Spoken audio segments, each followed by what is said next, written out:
اعوذ باللہ من الشیطان اللعین الرجیم بسم اللہ الرحمن الرحیم الحمد لأہلہ والصلاة علی اہلہا اما بعد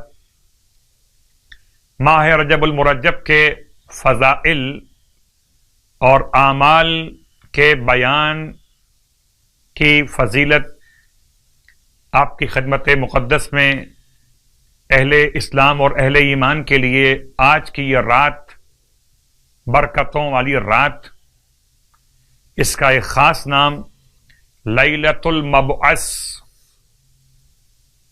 برادران اسلام کے یہاں لیلۃ المعراج، اہل ایمان کے نزدیک لیلۃ المبعث، یعنی کہ جس کی صبح سرکار ختمی مرتبہ صلی اللہ علیہ وآلہ وسلم کو مبعوث برسالت کیا گیا۔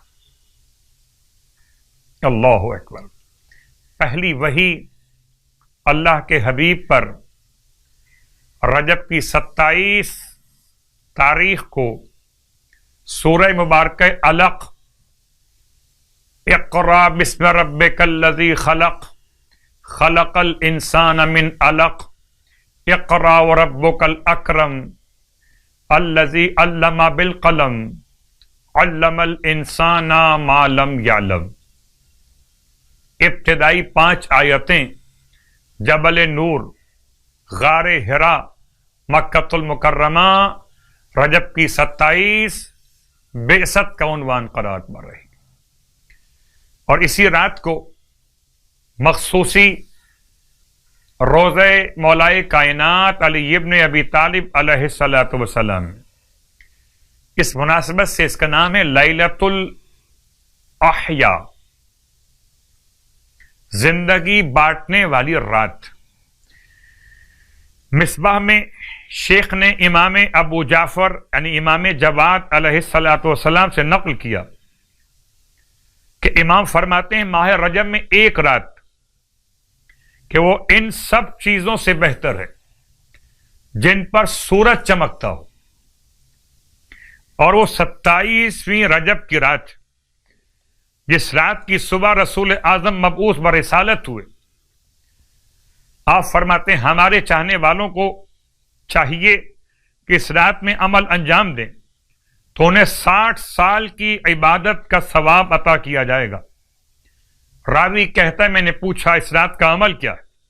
آپ نے فرمایا نماز عشاء کے بعد سو جائے، پھر آدھی رات سے پہلے اٹھ کر 12 رکعت نماز پڑھے، 2 رکعت کر کے، اور ہر رکعت میں الحمد کے بعد قرآن کی آخری مفصل صورتوں میں سے، یعنی کہ سورہ محمد سے سورہ ناس تک کوئی بھی ایک سورہ ان میں سے پڑھ لے۔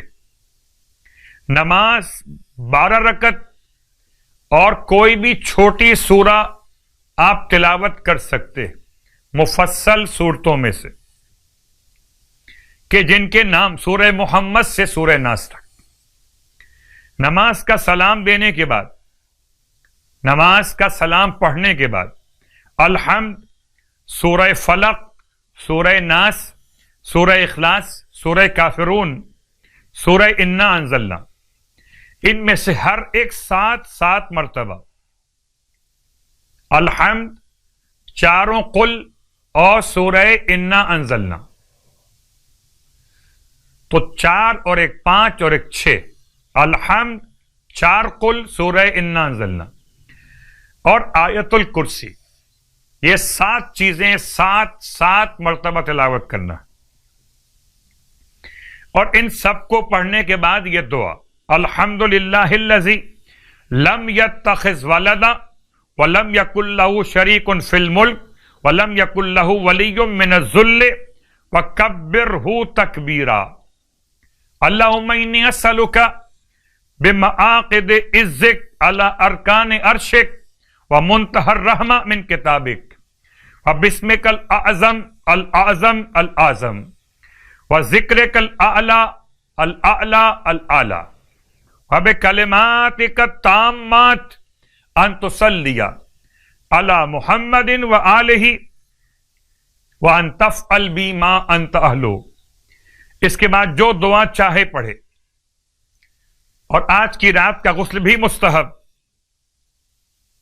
اور تمام تر برکتوں کے ساتھ آج کی رات میں اور نمازیں بھی بیان کی گئیں، جن میں سے ایک نماز کا بیان اور بھی. یہ بھی نماز 12 رکعت پڑھی جائے گی. ہر رکعت میں الحمد کے بعد سورہ فلق، سورہ ناس اور سورہ اخلاص 4 مرتبہ. یہ الگ نماز ہے. 12 رکعت نماز وہ الگ اور یہ الگ. ہر رکعت میں الحمد کے بعد اس نماز کے لیے سورہ فلق، سورہ ناس، سورہ اخلاص، یہ 3 سورتیں 4 مرتبہ پڑھی جائیں گی. نماز کے بعد 4 مرتبہ لا الہ الا اللہ واللہ اکبر والحمد للہ وسبحان اللہ ولا حول ولا قوت الا باللہ العلی العظیم. اور اس کے بعد 27ویں دن کی نماز بھی، یعنی آنے والے کل کے دن کی نماز، 12 رکعت نماز، جس کی ہر رکعت میں الحمد کے بعد سورہ کوئی بھی پڑھ سکتے ہیں. اور نماز کے فارغ ہونے کے بعد سورہ الحمد، سورہ اخلاص، سورہ فلق، سورہ ناس، ہر ایک کو 4 مرتبہ پڑھنا ہے. پھر یہ دعا لا الہ الا اللہ واللہ اکبر وسبحان اللہ والحمد للہ ولا حول ولا قوت الا باللہ العلی العظیم. رات کی نماز کی طرح سے یہ دعا، البتہ ایک اضافہ دن کی نماز میں 4 مرتبہ اللہ اللہ اللہ اللہ ربی لا اشرک بہ شیئا، 4 مرتبہ لا اشرک بربی احدا. اور نماز کے ساتھ کل کا روزہ، بہترین روزہ، ماہ رجب المرجب کے 27 روزے جو مکمل کرے گا تو اللہ تعالیٰ 400 سال مسافت کے برابر اس کی قبر کو وسعت عطا فرمائے گا. اور یہ سب کے سب مسافت عنبر اور مشک سے معطر ہوگی. آپ سب کو آج کی شب کی مبارکباد پیش کرتا ہوں اس دعا کے ساتھ کہ خدا مجھے اور آپ کو رسول خدا کے مقصد بعثت پر عمل کرنے کی توفیق عطا فرمائے، اور ہم سب کو امت مصطفیٰ صلی اللہ علیہ وآلہ وسلم میں موت اور قیامت میں اٹھائے جانے کا مرحلہ نصیب فرمائے. الہی آمین.